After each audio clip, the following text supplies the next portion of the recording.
Yeah, well, it's a real honour to be here. I am an East Coaster, by the way, only it's the East Coast of Australia. It's not the East Coast of America. And it's always an honour. As you know, I've emceed this event once or twice before, and I love coming to the East Coast. I've been coming back here now for 40 years. And every year I love coming back and seeing all my mates. And I know most of these guys pretty well up here tonight. There's old guys like me, like Sid and Dickie Roseborough down there, and you know, they're my era, and then we got a few young bucks up this way. and I've seen most of them through the years go surfing, but I think tonight we're going to have for the first time in the Hall of Fame a special recognition for somebody that I consider was the godfather of modern surfing, Duke Kahanamoku. And it's kind of special in the fact that I've been really reading a lot about him. There's a fantastic new book out called The Waterman, and I highly recommend you buy it and read it. And it's about Duke and his whole history. And I think it's kind of interesting that the first place that he surfed outside Hawaii was on the East Coast. I've done all the research, and he didn't really stop in California that first time. He went to Stockholm and won the gold medal, and he came back to the East Coast because the Philadelphia Water Sports Commission had supported him and put the money in for him to go to the Olympics. And he came back to Philadelphia to say thank you, and he saw there was surf in Atlantic City. And so he went surfing. Well, that's what he does, right?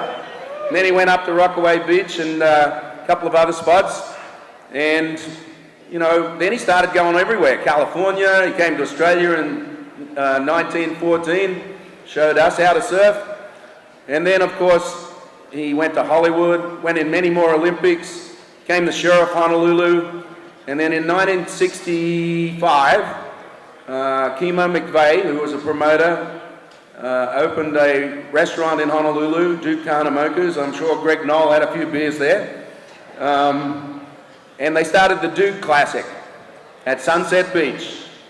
Of course, this was a contest that Greg Noll loved because it was at Sunset Beach. And I'm actually going to have Greg come up and say a few words because he was in that first Duke contest. It's one of the, for me personally, one of the things that I wish I had have done in my life was meet Duke Kahanamoku, but he died in 1968. But I had the honor of surfing in that same event for 11 straight years at Sunset. And it's one of my best memories. And with that, Greg, you're one of the few people in the room, I'm sure, that you probably went surfing with Duke one day in Waikiki. So I'd love you to come up and say a few words. You had a few beers at Duke's, right? Thank you, Peter. I guess that means I really am older than hell. Yeah, I was in 3 of the contests and I was never much of a contest guy. I just like to surf, but respect for the dude. Pardon me? What did he say? Did he say what I thought he said? Anyway, you know, everybody knows the stories about the Duke, how when he was going to swim in the Olympics, they had to wake him up. He was under the stands asleep, and he got up, yawned at the starting blocks, and then won the World Championship. He was the only guy to drive around in a limousine with a surfer on the hood of his cars with no license plate.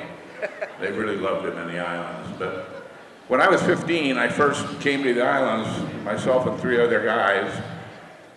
Went down to the beach, walked down to the Outrigger Club, and here was the Duke talking to Rabbit Kekai and Blackout Whaley. And man, I thought it's the biggest deal of my life to see these guys that I'd heard about and seen in movies and stuff.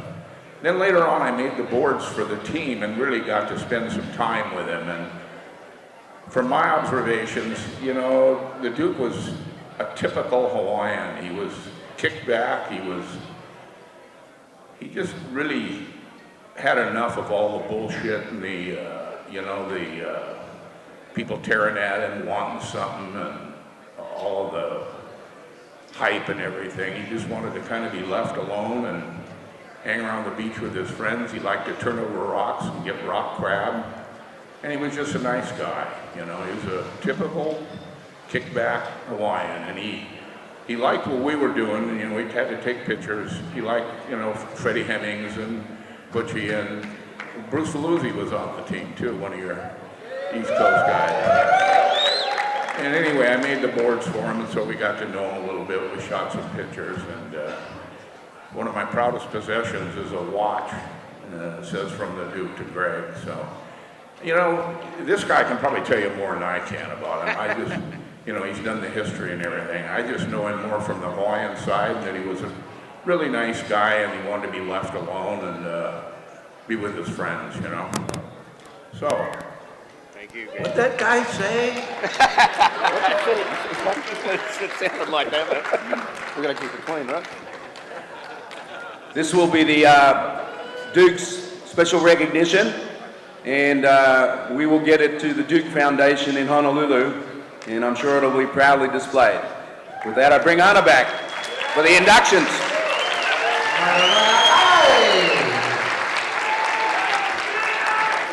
My addition to this whole thing is Duke is known for one thing, and it's one word. Pat, can you tell me what that word is? Aloha. And aloha is a greeting, it's a salutation, goodbye, but it's also a spirit. And Duke is the epitome of aloha because he loved everyone everywhere he went. He invited people to come to the islands and experience aloha. Now, many of you have gone to Hawaii. Sometimes there's no aloha in Hawaii. Hawaiians are pretty brutal. But the thing is, that spirit exists in certain people. Greg Noll, Cecil Lear, Duke Hanamoku had it. And I wish everyone would understand and please remember the spirit of aloha when you're out there surfing and with your fellow human beings. So let's hear it, let's say it all together. Aloha!